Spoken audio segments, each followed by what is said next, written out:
जब कलम कैद होती है तो इंसानियत भी सिसक उठती है।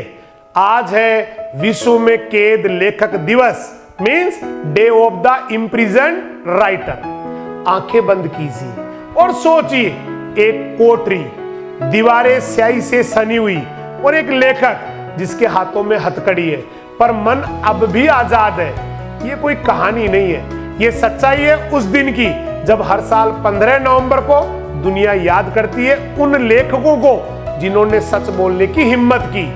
1981 में इंटरनेशनल पेन ऑर्गेनाइजेशन ने इस दिन की शुरुआत की थी। उन सभी लेखकों, पत्रकारों, कवियों और विचारकों की स्मृति में जो अपने शब्दों की वजह से कैद, प्रताड़ित या मारे गए, क्योंकि उन्होंने लिखा सत्ता से नहीं, सच्चाई से। शब्दों की दुनिया में लेखक वही होता है जो अंधेरे में दीपक जलाता है, पर इतिहास गवाह है हर दीपक पर कभी न कभी छाया का हमला हुआ है। गैलीलियो ने सत्य लिखा तो जेल में डाल दिया गया।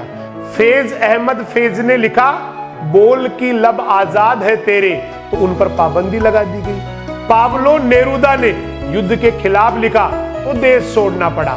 सवाल ये नहीं है लेखक क्यों कैद होता है, सवाल ये है क्यों हर युग में सच को डर लगता है कलम से।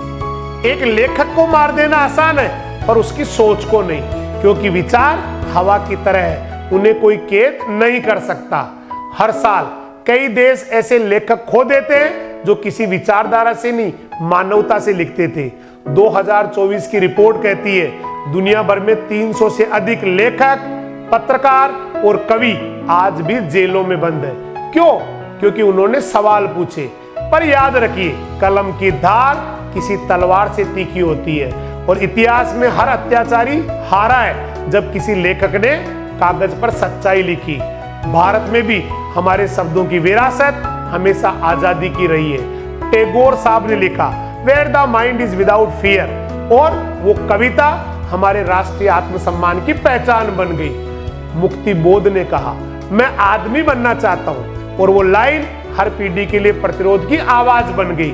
लेखक सिर्फ लिखता ही नहीं है, वो जीता है हर उस सच को जिसे समाज सुनने से डरता है। Day of the imprisoned writer सिर्फ एक दिन ही नहीं है, एक प्रतीक है स्वतंत्रता की आवाज का जो बार बार कैद होती है फिर भी मरती नहीं। विश्व में कैद लेखक दिवस की भावपूर्ण श्रद्धांजलि और सम्मान।